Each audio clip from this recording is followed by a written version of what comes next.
अनर्थ हो गया। राजकुमारी घने जंगलों में खो गई महाराज। वो जादुई गुफा के अंदर चली गई है। क्या मंत्री जी, तुमने हमारी बेटी पर ध्यान नहीं रखा? तुम उसे अकेला छोड़कर कैसे चले आए यहाँ? हाँ, हाँ, मैं राजकुमारी की बलि देकर शक्तियाँ प्राप्त करूंगी और पूरे संसार पर राज करूंगी। पूरे विश्व में मुझसे अधिक शक्तिशाली कोई नहीं होगा। राजा उस मोती की माला बनवाते हैं और राजकुमारी को पहना देते हैं। राजकुमारी बिल्कुल ठीक हो जाती है।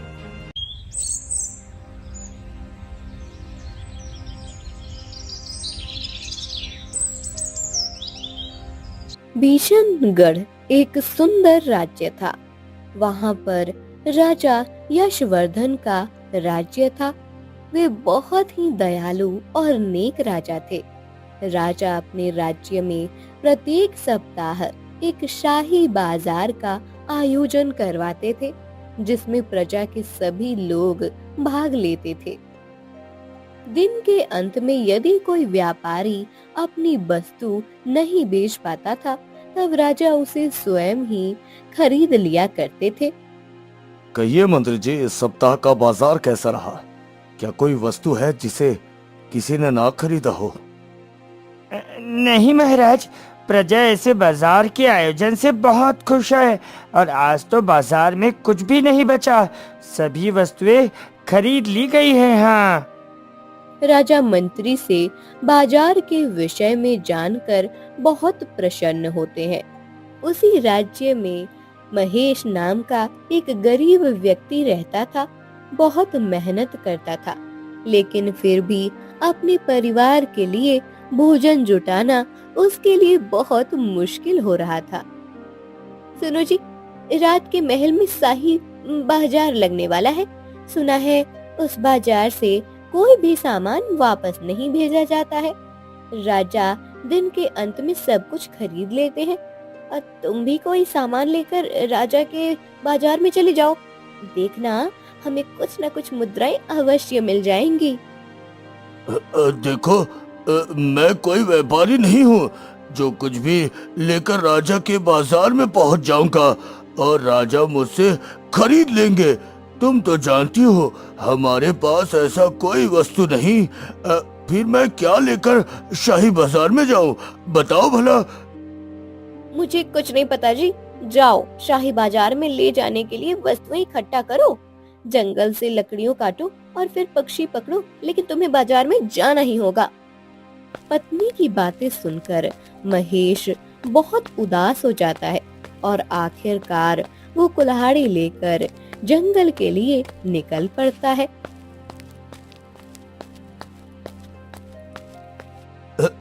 जंगल से सूखी लकड़ियां काट लाता हूँ। इसे राजा के बाजार में बेच आऊंगा। कुछ न कुछ धन अवश्य मिल जाएगा। हाँ। ये सोचकर महेश आगे बढ़ता है। तभी वो देखता है कि रास्ते में एक घायल तोता पड़ा हुआ है। बचाओ, बचाओ, मेरी रक्षा करो। मुझे थोड़ा सा पानी पिला दो। मुझे सहायता चाहिए। मैं बहुत घायल हूँ। बचाओ। अरे, ये तो नन्हा तोता है, बहुत घायल लग रहा है। इसे मदद की जरूरत है।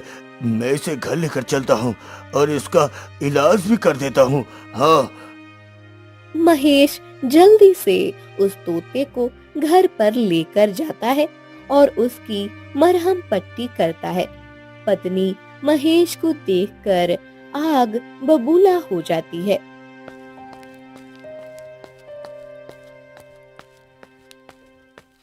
तुम तो जंगल में लकड़ी लेने गए थे और वहाँ से घायल तोता उठा कर आए हो। दूसरों की मदद करने में सबसे आगे हो। कभी अपने बारे में भी सोचे हो? अरे, तुम चिंता क्यों करती हो? जो दूसरों की सहायता करते हैं उसकी सहायता कोई न कोई अवश्य करता है। हाँ। महेश की देखभाल से कुछ ही दिनों में तोता बिल्कुल ठीक हो जाता है। महेश और तोते की बहुत गहरी दोस्ती हो जाती है। देखो जी, आज घर में खाने को कुछ भी नहीं है। तुम्हारे पास बाजार में बेचने के लिए कोई वस्तु भी नहीं है, लेकिन ये तोता तो है। इसे बेच आओ, कुछ पैसे जरूर मिल जाएंगे। अरे तुम चुप हो जाओ, मैं ये तोता नहीं बेचूंगा। ये मेरा मित्र है। हम कोई और व्यवस्था करेंगे। मैं शाही बाजार के लिए दूसरी वस्तु लेकर आऊंगा। अभी जाता हूँ और जंगल से लकड़ी काट लाता हूँ। हाँ। तोता महेश और उसकी पत्नी की बातें सुन रहा होता है। महेश के मन में अपने लिए प्रेम और उसकी गरीबी देखकर तोते को उसके ऊपर बहुत दया आती है। वह महेश के पास आता है और उससे कहता है, अरे मित्र, मुझे शाही बाजार लेकर चलो। वहाँ मेरी कीमत इतनी अधिक रखना कि राजा ही मुझे खरीदे। इस तरह तुम्हें मुद्राएं मिल जाएंगी और तुम मुझे राजा को सौंप देना। हाँ। अरे नहीं नहीं, तुम तो मेरे प्यारे तोते हो। मैं तुम्हारा मोल भाव नहीं कर सकता। और अगर तुम्हारी ज्यादा कीमत देखकर राजा ने मुझसे सवाल पूछा तो फिर मैं क्या जवाब दूंगा? हाँ। अरे तुम चिंता मत करो मित्र। अगर राजा तुमसे मेरी कीमत पूछे तो कह देना कि एक दिन ये तोता आपकी जान बचाएगा। जरा सोचो, अगर राजा मुझे खरीद लेते हैं तो तुम्हारी घर की स्थिति सुधर जाएगी मित्र। ये तोता बिल्कुल ठीक कह रहा है। तुम इसे आज ही लेकर जाओ और शाही बाजार में बेच कर आओ। कम से कम हमें थोड़ा भोजन तो मिल जाएगा।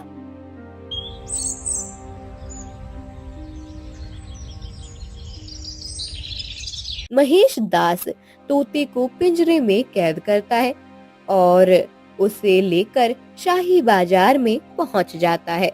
वहां पर बहुत भीड़ होती है। महेश एक कोने में अपना पिंजरा लेकर बैठ जाता है। तोता ले लो, तोता ले लो। बहुत होशियार है ये तोता। तोता ले लो, तोता।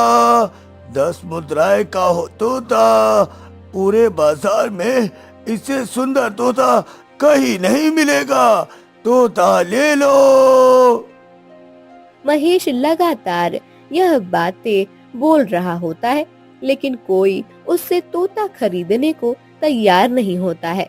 सब लोग तोते का आकार देखते हैं और उसे बिना खरीदे चले जाते हैं, क्योंकि महेश ने बहुत अधिक मूल्य रखा होता है। मंत्री जी, आज के बाजार में ये क्या समाचार है? क्या कोई ऐसी वस्तु बची हुई है जिसे किसी ने ना खरीदा हो? हाँ महाराज, एक व्यक्ति एक सुंदर तोता लेकर बैठा हुआ है। ना जाने क्यों कोई उस तोते को खरीदना नहीं चाहता। ऐसी क्या खास बात है उस तोते में? मंत्री जी, क्या वो किसी विशेष नस्ल या प्रजाति का है? चलिए हम स्वयं उसके पास जाकर देखते हैं भाई। हाँ। राजा और मंत्री शाही बाजार में पहुंचते हैं, जहां पर महेश अपने तोते के साथ बैठा हुआ होता है। बस जोर जोर से अपनी बातें दोहरा रहा होता है ताकि लोग तोते को देखकर आकर्षित हो सके। अरे ये लो तोता ले लो। बुद्धिमान तोता, बहुत ही सुंदर और बुद्धिमान तोता। इससे सुंदर तोता कहीं नहीं मिलेगा आपको। हाँ। बताओ व्यापारी, तुम्हारे इस तोते की क्या कीमत है और इसे किसी ने अभी तक खरीदा क्यों नहीं? तुम इसे कहां से लेकर आए हो? बताओ मुझे। महाराज, ये तोता अपने आप ही बहुत विशेष है। इस कारण से मैं इसके लिए 10 स्वर्ण मुद्राएं निश्चित की है मैंने। हाँ। अरे इतना महंगा तोता, एक तोते का ये मूल्य तो मैंने आज तक नहीं सुना।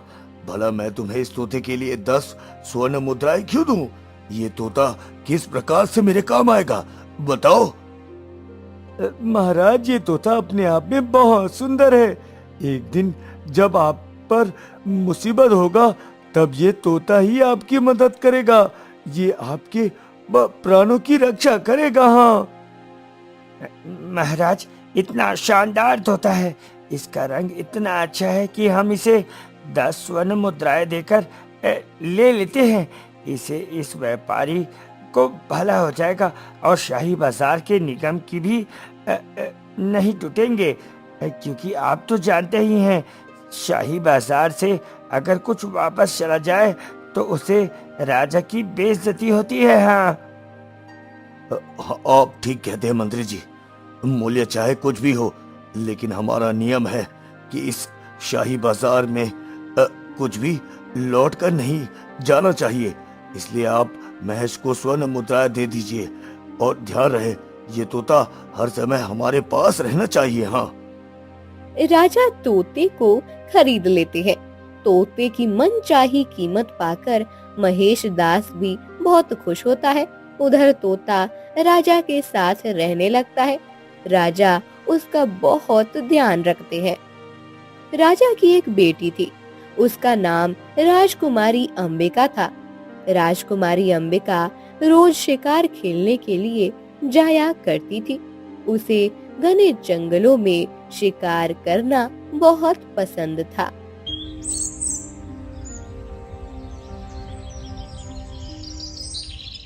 एक दिन राजकुमारी अंबिका राजा से शिकार पर चलने की जिद करती है। आज मैं घने जंगलों में शिकार करने के लिए जाना चाहती हूँ। आप भी मेरे साथ चलिए ना। कितना समय हो गया हम एक साथ शिकार पर नहीं गए। नहीं बेटी, मुझे राज्य के महत्वपूर्ण कार्य करने हैं, और वैसे भी इस समय तुम्हारा जंगल में जाना उचित नहीं है। तुम्हें दुश्मन देश से खतरा हो सकता है। हाँ, नहीं पिताजी, मुझे मत रोकिए। अगर आप मेरे साथ नहीं चलेंगे तो मैं अकेले ही घने जंगलों में शिकार करने जा रही हूँ। इतनी जिद क्यों करती हो बेटी? तुम्हारा अकेले जाना उचित नहीं है। अच्छा, एक काम करो, मंत्री जी को साथ लेकर जाओ। मेरी ये बात तो तुम्हें माननी ही होगी। हाँ, राजा की बात मानते हुए राजकुमारी अंबिका मंत्री के साथ जंगल में शिकार खेलने के लिए चली जाती हैं।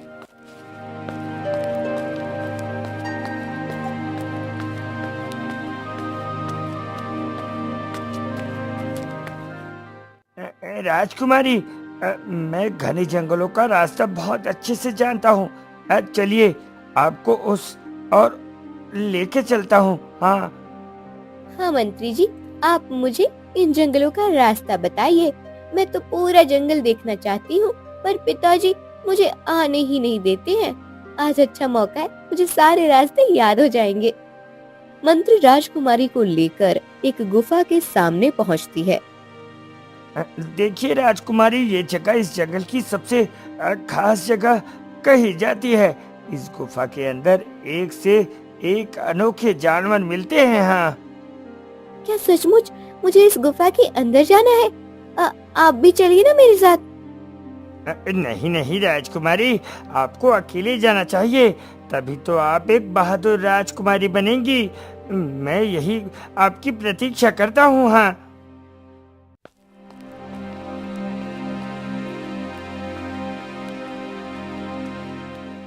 मंत्री गुफा के बाहर राजकुमारी की प्रतीक्षा करने लगता है। राजकुमारी गुफा के अंदर चली जाती है। थोड़े समय बाद जब राजकुमारी लौटकर नहीं आती, लगता है अपना काम तो पूरा हो गया। चलता हूँ अब महाराज के पास। उन्हें राजकुमारी के गायब होने की सूचना भी तो देनी है। हाँ, मंत्री बिना राजकुमारी की तलाश किए महल वापस आ जाता है। वह राजा के सामने खूब नाटक करता है।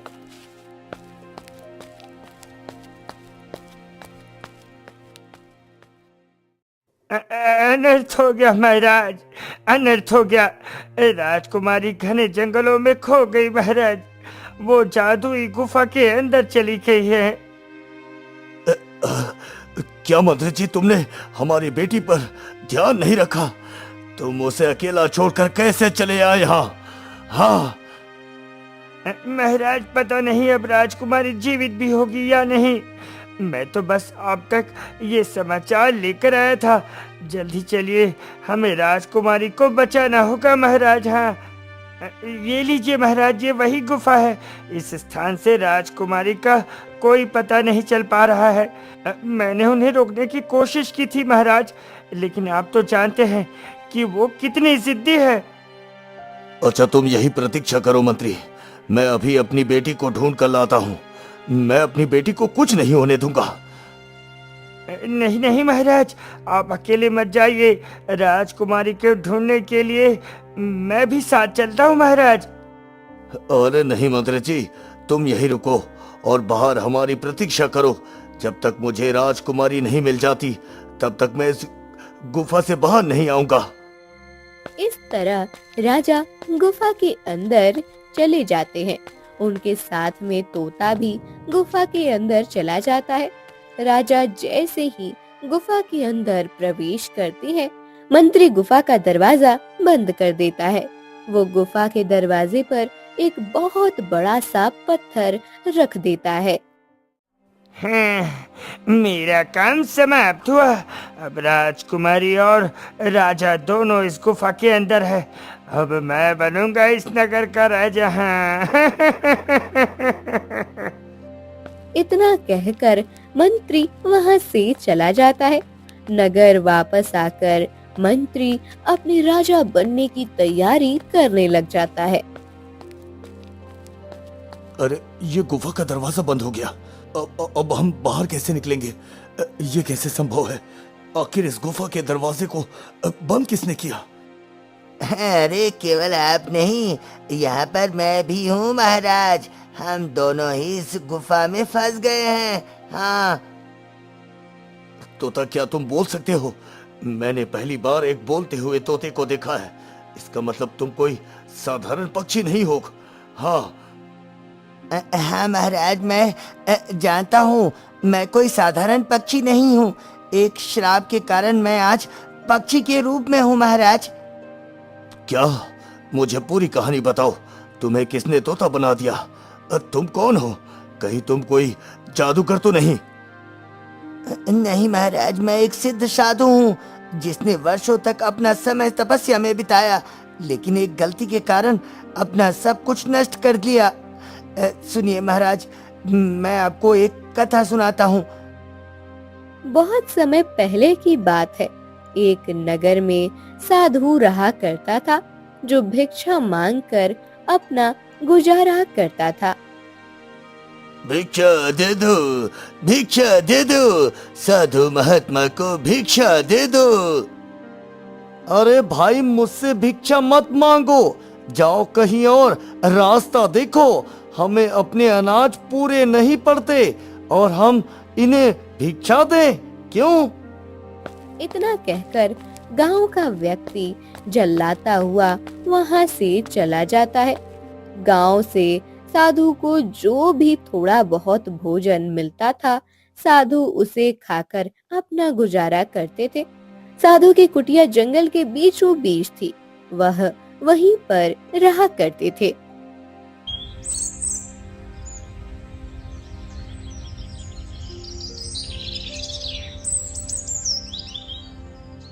एक दिन नगर से भिक्षा मांगकर साधु वापस अपनी कुटिया में लौट रहे होते हैं। तभी रास्ते में एक वेश्या खड़ी होती है। कहिए साधु महात्मा, कैसे हैं आप? लगता है बड़ी दूर से भिक्षा मांग कर आ रहे हैं।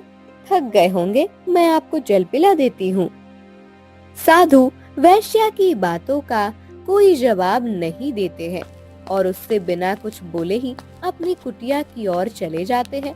साधु के इस व्यवहार से वेश्या को बहुत गुस्सा आता है। इस दुष्ट साधु को बहुत घमंड है। इसने मेरा अपमान किया है। मैं इसे सबक सिखा कर रहूंगी।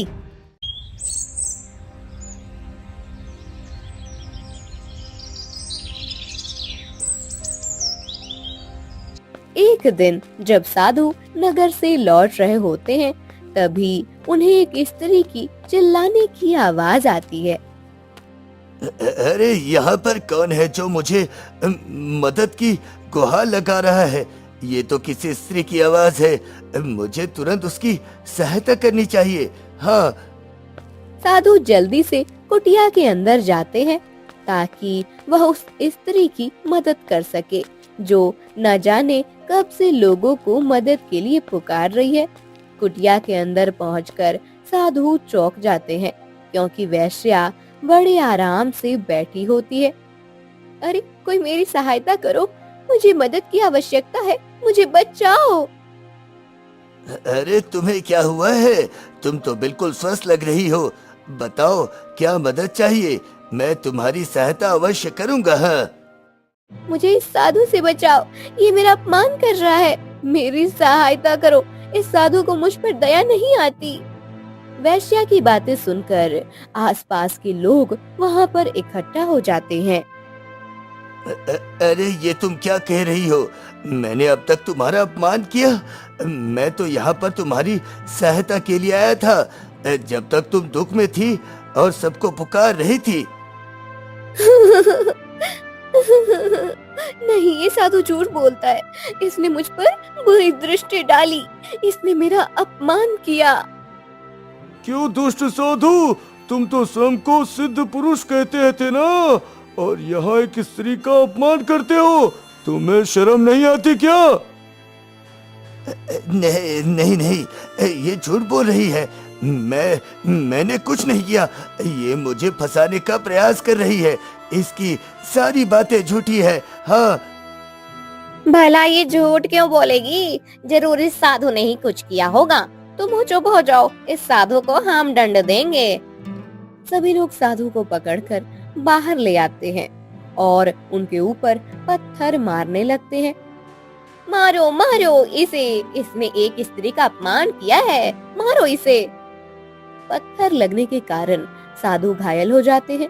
गांव के लोग मिलकर साधु को वहां से निकाल देते हैं। साधु अपनी जान बचाता हुआ एक तालाब के पास पहुंचता है।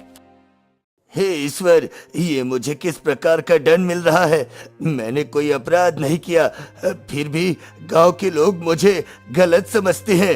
हे भगवान। साधु बहुत ज्यादा थक चुके थे, वो बहुत घायल भी थे। तालाब में पानी देखकर साधु ने तालाब से पानी निकाला और पीने लगे। इतने में साधु की नजर एक स्त्री पर पड़ गई जो उस तालाब में नहा रही थी। स्त्री ने जब देखा कि साधु उसकी तरफ देख रहे हैं, तब वह चिल्लाई, दुष्ट साधु, तुम्हें लज्जा नहीं आती? तुमने मेरा अपमान किया है। साधु वहाँ से उठकर चला जाता है। तभी वह स्त्री उसके पीछे पीछे आती है। रुको साधु, तुमने मेरा अपमान किया है, तुम इस प्रकार यहाँ से नहीं जा सकते। मेरा अपमान करने के लिए मैं तुम्हें दंड देती हूँ, तुम अभी पक्षी बन जाओ। ऐसा मत कहो देवी, मैं निर्दोष हूँ। जो कुछ भी हुआ वो अनजाने में हुआ था। मैं तो तालाब से पानी पीने गया था। साधु तुरंत ही एक तोते के रूप में बदल जाता है। तुम्हारा श्राप सत्य हो गया देवी, लेकिन इसमें मेरी कोई दोष नहीं। मैं पहले ही बहुत अपमानित हो चुका हूँ और अब मुझे बिना किसी अपराध के फिर से दंड मिल रहा है। हे देवी, मुझे श्राप से मुक्त होने का उपाय बताओ। मैं फिर से इंसान के रूप में कैसे आऊंगा? साधु महात्मा, मैं अपना श्राप वापस नहीं ले सकती, लेकिन इस श्राप से मुक्त होने का एक उपाय है। स्त्री तोते को उपाय बताती है। स्त्री से उपाय के विषय में जानकर तोता वहाँ से उड़ जाता है। वो जंगलों में इधर उधर भटकता रहता है।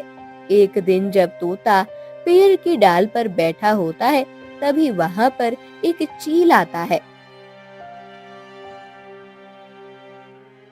दुष्ट तोते, ये मेरे बैठने की जगह है, तुम मेरे स्थान पर कैसे बैठ गए? हाँ? अरे ये पेड़ तो प्रकृति का उपहार है, इस पर हम सभी का अधिकार है। अब पेड़ की इतनी डालियां खाली है, तुम वहाँ जाकर बैठ जाओ भाई। क्या तुम बहुत बोलते हो? मेरा स्थान छोड़ दो, नहीं तो मैं तुम्हें घायल कर दूंगा। चील के चेतावनी देने पर भी जब तोता वहाँ से नहीं हटता है, तब चील उसके ऊपर अपनी चोंच मारने लगता है। चील के वार से तोता घायल हो जाता है और जमीन पर गिर जाता है। महाराज, उस घायल तोते को महेशदास अपने घर ले गया और उसने उसे राजा को दे दिया। वो घायल तोता कोई और नहीं बल्कि मैं ही हूँ महाराज, मैं ही हूँ। साधु महात्मा, आप निरपराध हैं, फिर भी आपको इतना दंड मिला। मुझे बताइए, मैं कैसी सहायता करूं आपकी, बताइए मुझे। हे राजा, मैं अपनी शक्तियों से इस गुफा का दरवाजा खोल सकता हूँ। उसके बाद हम दोनों आजाद हो जाएंगे, लेकिन तुम्हें मेरा एक काम करना होगा। अरे आप संदेश कीजिए साधु महात्मा, आपका काम हो जाएगा। इस जंगल में मेरी एक कुटिया है राजा, आप वहाँ चले जाइए। उस कुटिया में एक जादुई माला है। वो माला मेरे पूर्वजों ने मुझे आशीर्वाद के रूप में दिया था। वो माला आप मुझे लाकर पहना दो, मैं फिर से साधु का रूप वापस प्राप्त कर लूंगा। हाँ हाँ साधु महात्मा, मैं अभी जाता हूँ, वो माला लेकर आता हूँ। तोता अपनी शक्तियों से गुफा का दरवाजा खोल देता है। राजा जंगल की तरफ जाने लगते हैं। वहाँ उन्हें एक कुटिया दिखाई देती है। अवश्य वही साधु महात्मा की कुटिया होगी, मुझे माला लेकर उनके पास चलना चाहिए। राजा कुटिया के अंदर जाते हैं और जादुई माला लेकर गुफा में वापस आते हैं। राजा तोते को माला पहना देते हैं। माला पहनते ही तोता साधु के रूप में बदल जाता है। चलिए महाराज, अभी हमें राजकुमारी को ढूंढना है। काफी समय हो गया, राजकुमारी का कुछ पता नहीं। हाँ हाँ साधु महात्मा, ना जाने मेरी बेटी कहाँ पर होगी। हमें उसे जल्द से जल्द ढूंढना चाहिए, कहीं उसके प्राणों पर कोई संकट ना आ सके। राजा और साधु दोनों गुफा के अंदर जाते हैं। वहाँ पर एक जादूगरनी बैठी होती है और पास में राजकुमारी बेहोश पड़ी होती है। तुम लोग यहाँ कैसे आए? मेरा हवन इस प्रकार भंग नहीं हो सकता। तुम दोनों यहाँ से चले जाओ। उस मंत्री ने तुम दोनों को यहाँ कैसे आने दिया? तो ये सब कुछ उस दुष्ट मंत्री की योजना थी। उसने मुझे और मेरी बेटी, हम दोनों को इस गुफा के अंदर खत्म करने की कोशिश की। मैं उसे क्षमा नहीं करूंगा, उसे दंड अवश्य मिलेगा, अवश्य। महाराज, जब हम नगर वापस चलेंगे तब मंत्री को ढूंढ लेंगे। अभी हमारे राजकुमारी के विषय में सोचना चाहिए हमें। राजकुमारी हमारे लिए ज्यादा महत्व रखती है। हाँ हाँ साधु महात्मा, आप ठीक कहते हो। ये देखिए मेरी बेटी। साधु महात्मा, इसने मेरी बेटी को भी कैद कर लिया है। दुष्ट जादूगरनी, तुमने मेरी बेटी के साथ क्या किया, बताओ मुझे। हाँ, मैं राजकुमारी की बलि देकर शक्तियाँ प्राप्त करूंगी और पूरे संसार पर राज करूंगी। पूरे विश्व में मुझसे अधिक शक्तिशाली कोई नहीं होगा। नहीं, मेरी बेटी को छोड़ दो, बदले में तुम मेरे प्राण ले लो। मेरी बेटी को यहाँ से जाने दो, मैं स्वयं समर्पण करने के लिए तैयार हूँ। उसे छोड़ दो। जादूगरनी, राजकुमारी निर्दोष है, उसे छोड़ दो। उसने भला तुम्हारा क्या बिगाड़ा है? छोड़ दो उसे। साधु जानते थे कि जादूगरनी राजकुमारी को इतनी आसानी से नहीं छोड़ेगी। साधु ने अपने कमंडल से जल निकाला और जादूगरनी के ऊपर फेंकने लगे। इतने में जादूगरनी वहाँ से गायब हो गई। साधु महात्मा, जादूगरनी यहाँ से गायब हो गई, लेकिन राजकुमारी कुछ बोलती क्यों नहीं? जादूगरनी ने अपनी जान बचाने के लिए हमारे साथ छल किया। वो स्वयं चली गई, लेकिन राजकुमारी के प्राण ले गई। महाराज, नहीं, ऐसा नहीं हो सकता।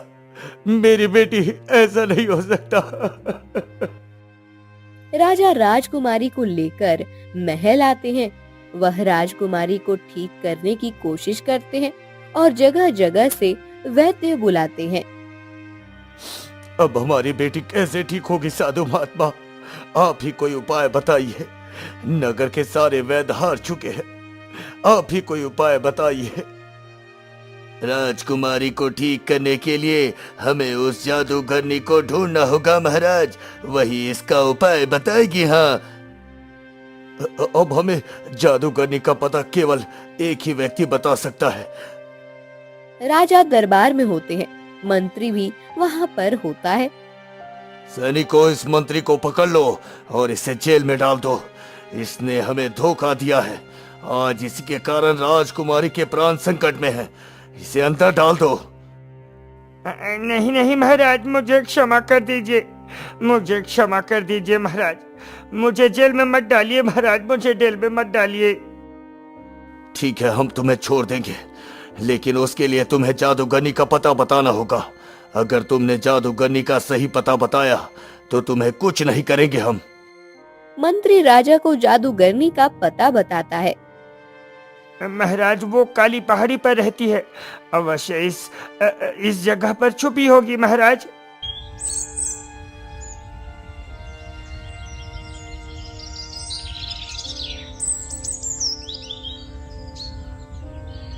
राजा अपने सैनिकों के साथ जादूगरनी को पकड़ने के लिए जाता है। साधु महात्मा भी राजा के साथ होते हैं। राजा चारों तरफ उस जादूगरनी को ढूंढते हैं। महाराज, ये देखिए, ये जादूगरनी की छड़ी है, ये देखिए महाराज। साधु जादूगरनी की छड़ी को उठा लेते हैं और उसे तोड़ने की कोशिश करते हैं। तभी जादूगरनी वहाँ पर आ जाती है। मेरी छड़ी मुझे वापस कर दो, इसे कुछ मत करो। ये छड़ी हम तुम्हें वापस कर देंगे, लेकिन इसके लिए तुम्हें बताना होगा कि राजकुमारी कैसे ठीक होगी। तुमने राजकुमारी के प्राणों को कहाँ छुपा रखा है, बताओ हमें। दरअसल मैं राजकुमारी के प्राणों को एक पक्षी में कैद कर लिया है मैंने, और वो पक्षी इस जंगल में कहीं भटक रहा होगा। साधु महात्मा, अब हम उस पक्षी को कैसे पकड़ेंगे जिसमें राजकुमारी के प्राण बसे हुए हैं? अरे, आप चिंता मत कीजिए महाराज, कभी कभी श्राप भी वरदान बन जाता है। इतना कहते ही साधु महात्मा जादुई माला उतार देते हैं और वह तोते के रूप में बदल जाते हैं। अब मैं उस पक्षी को अवश्य ढूंढ लूंगा जिसके अंदर राजकुमारी के प्राण बसे हुए हैं, लेकिन तब तक आप इस छड़ी को अपने पास रखिए, क्योंकि वो जादूगरनी हमें धोखा भी दे सकती है। हाँ देखो जादूगरनी, जब तक हमें वो पक्षी नहीं मिल जाती तब तक तुम्हारे ये छड़ी हमारे पास रहेगी। हाँ। तोता जंगल में उड़ जाता है और उसे पक्षी की तलाश करने लगता है जिसके अंदर राजकुमारी का प्राण छुपा हुआ है। तोता जंगलों में भटकता है, लेकिन उसे वह पक्षी नहीं मिलता। एक दिन तोता पेड़ की डाल पर बैठा होता है, तभी पेड़ के नीचे दो सांप आपस में बात कर रहे होते हैं।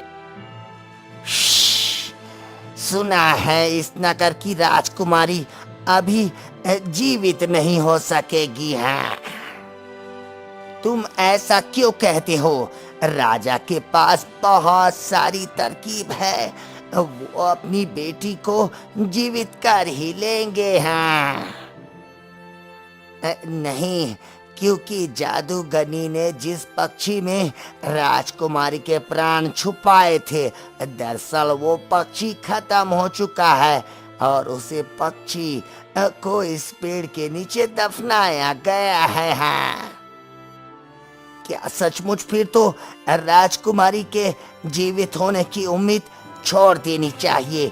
हाँ। डाल पर बैठा तोता सांपों की सारी बातें सुनता है और वह तुरंत राजा के पास पहुंचता है। महाराज, दुष्ट जादूगरनी ने जिस पक्षी में राजकुमारी के प्राण छुपा दिए थे, वो पक्षी अब नहीं रही महाराज। नहीं नहीं, ऐसा नहीं हो सकता। मैं अभी उस दुष्ट जादूगरनी को दंड देता हूँ, इसके कारण मेरी बेटी की ये दशा हुई है। ना कहकर राजा जादूगरनी की छड़ी तोड़ देते हैं। जादूगरनी वहीं पर जलकर भस्म हो जाती है। चलिए, अब हमें महल वापस चलना चाहिए। राजकुमारी को ठीक करने का शायद कोई और उपाय हो। महाराज, क्यों ना जहाँ पर वो पक्षी दफन है हम उसे खोद कर देखें। शायद वहाँ पर कुछ ऐसा मिल जाए जिससे राजकुमारी ठीक हो सके। हाँ। तोता राजा को पेड़ के पास लेकर जाता है। राजा पेड़ के पास की मिट्टी को खुदवाते हैं। वहाँ पर एक मोती मिलती है। यहाँ पर एक छोटा सा मोती है, भला इससे क्या होगा? महाराज, इस मोती की माला बनाकर हमें राजकुमारी को पहनाना चाहिए। ये वही रास्ता बचा है महाराज। राजा उस मोती की माला बनवाते हैं और राजकुमारी को पहना देते हैं। राजकुमारी बिल्कुल ठीक हो जाती है। मेरी बेटी, तू बिल्कुल ठीक हो गई। अब मैं तुम्हें कहीं नहीं जाने दूंगा मेरी पुत्री, कहीं नहीं जाने दूंगा। पिताजी, मुझे क्या हो गया था? उस दिन जब मंत्री जी के कहने पर मैं गुफा के अंदर पहुंची। क्या तुम्हें उस दुष्ट मंत्री ने गुफा के अंदर भेजा था? मैं उसे अवश्य दंड दूंगा। बताओ बेटी, जब तुम उस गुफा में पहुंची तब तुम्हारे साथ क्या हुआ? पिताजी, वहाँ पर एक बुढ़ी जादूगरनी थी। उसने मुझे कैद कर लिया था और फिर मैं बेहोश हो गई। आज ना जाने कितने दिनों बाद मेरी आँख खुली है। तभी साधु का प्रवेश होता है। हाँ, तुम इन्हीं के प्रयासों से बिल्कुल ठीक हो गई हो। यदि ये नहीं होते तो शायद हम तुम्हें खो देते बेटी, खो देते।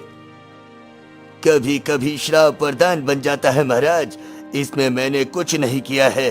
राजकुमारी तो अपने श्राप के कारण ही ठीक हो पाई है। दरअसल मुझे श्राप देने वाली स्त्री कोई और नहीं बल्कि राजकुमारी अंबिका ही थी। हाँ। मुझे क्षमा कर दीजिए।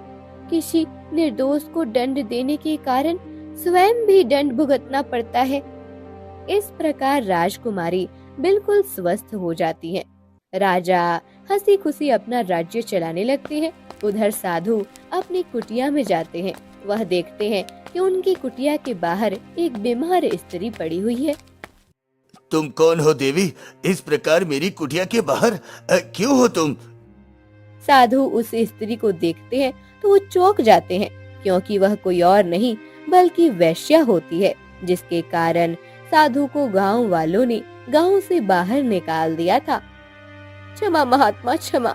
मैं आपके साथ जो कृत्य किया उसके कारण मुझे दंड मिल रहा है। मैं तो ना जाने कब से आपकी प्रतीक्षा कर रही थी। आप मुझे क्षमा कर दे तो शायद मेरे प्राण निकल जाए। नहीं देवी, इसमें तुम्हारा कोई दोष नहीं। मैं अभी अपनी शक्तियों से तुम्हें स्वस्थ कर देता हूँ। हाँ। नहीं महात्मा, आप मुझे क्षमा कर दीजिए। मैंने जो भी कार्य किया था वो भूलवश किया था और मेरे कारण आपको इतना दंड मिला। देवी, मैंने तुम्हें क्षमा कर दिया है देवी। साधु के इतना कहते ही वैश्या अपने प्राण त्याग देती है। गांव के सभी लोग साधु के पास आते हैं और साधु से अपने व्यवहार के लिए माफी मांगते हैं और फिर से साधु अपनी कुटिया में रहने लगते हैं।